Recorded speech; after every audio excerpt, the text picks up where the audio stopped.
Welcome to the Nitpicking Nerds, and today I'm going to talk to you about trying to win.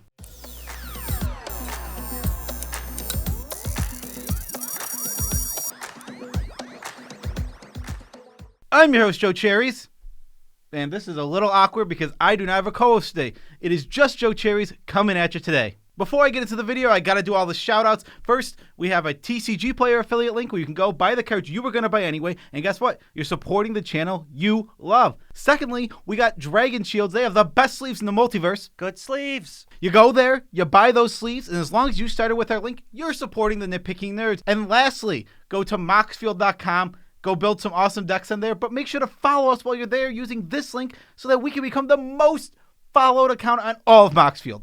Now, the topic is trying to win. Now, you might be thinking, Nitpicking Nerds, didn't you just do a video on win conditions, like 2 days ago? And we did, but this is quite a bit different. What I'm talking about here today is when everyone sits down at the table, their objective in the game is to win. The first thing I want to mention is if you sit down and your goal is to win, that doesn't mean you're playing cutthroat. The whole idea is that this is a game of Commander, and the ultimate goal is for each individual player to become the winner of that game by either knocking out all the other players or playing something that just says win the game. This is something that we just know. When we sit down to play Commander, we know the goal is to win.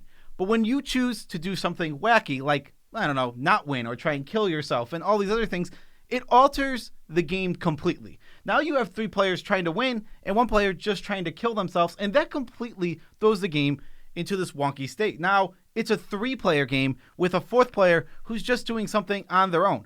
I don't have to use any resources to kill them. They're trying to kill themselves. Like I said, all the players that sit down don't have to go full try-hard mode and go, I'm winning no matter what. I have to be the most cutthroat. I'm not giving anyone any takesies, backsies on their missed triggers. None of that. You don't have to do that. What you should do, though, is go for the win. Make the plays that are best for you and, try to put yourself in a position to win. Commander is absolutely a casual format, and fun comes before winning. But if you're not making any effort or attempt to be the one who wins the game, then ultimately you're changing the way the game plays, and that is not going to be fun for all the players at the table.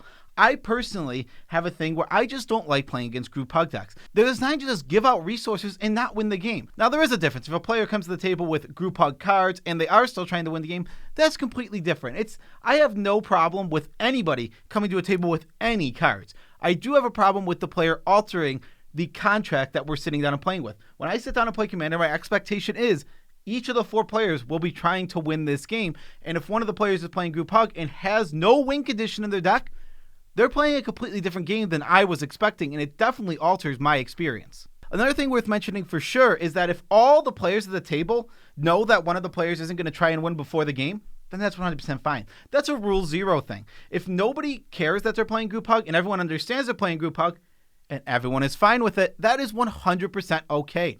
Rule 0 is awesome. It lets you get into a pod with players that you know what's going to happen, how the game's going to go, and it makes the game more fun. And for me, the group hug deck removes from that usually, especially if I don't know it's coming before the game starts. A lot of times at tables, there'll just be one player who's either playing the group hug deck, doing something wacky, chaos, or not doing anything, and that can be fine sometimes.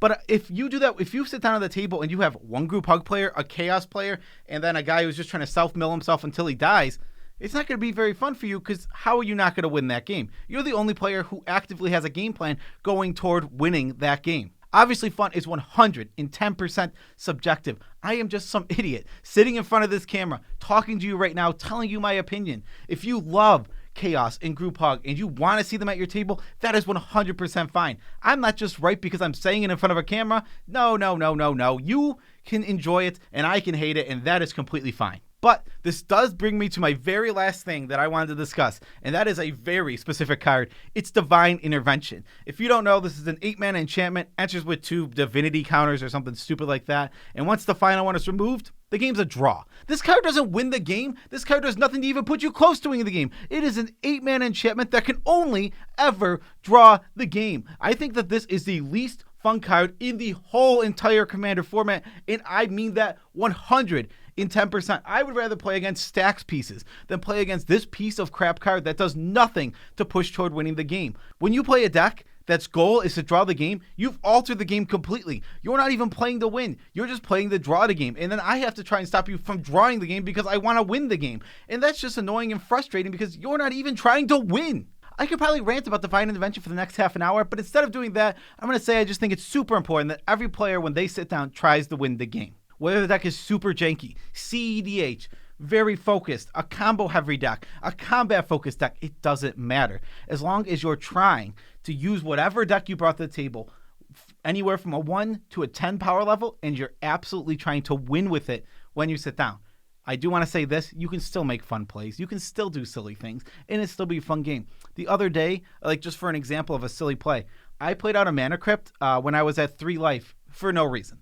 I was in a position to win the game. It was almost to a point where it felt like I could not lose the game.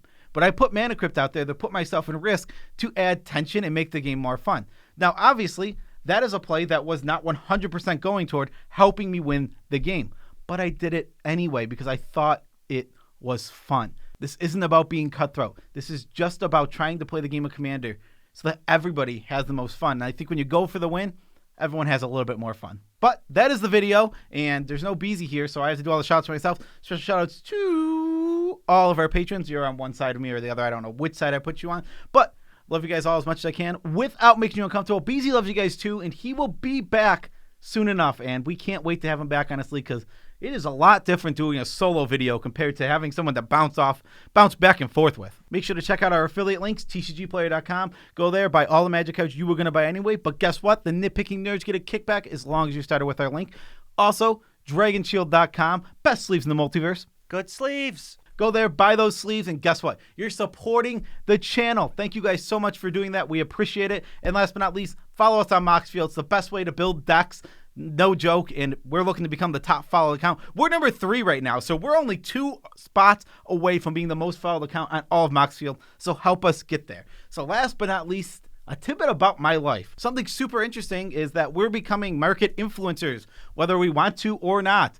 We talk about cars, and sometimes they just go up. We have helped spike Obscuring Haze now, which is super interesting. It was literally like $2, and me and BZ mentioned we were going to buy them. We bought 20 of them, and they've spiked. They're like $16 now, which is absolutely bonkers. That is a ludicrous spike for a card. Speaking of speculation, someone in our Discord, his name is Moses, is speculating on the card Recycle, which is a reserve list card that is currently $7. I think the card is garbage. It's really, really bad, but he is going in on it, and he has bought I think he's only bought 50 of them, but he's bought 50 Recycles, and I want to see if that card's going to end up spiking. I don't know. I'll throw it at the end of this video. Maybe people will go buy all the Recycles right now. But that is the end of the video, and it's so sad. BC's not here. Peace out, Tribe Scouts.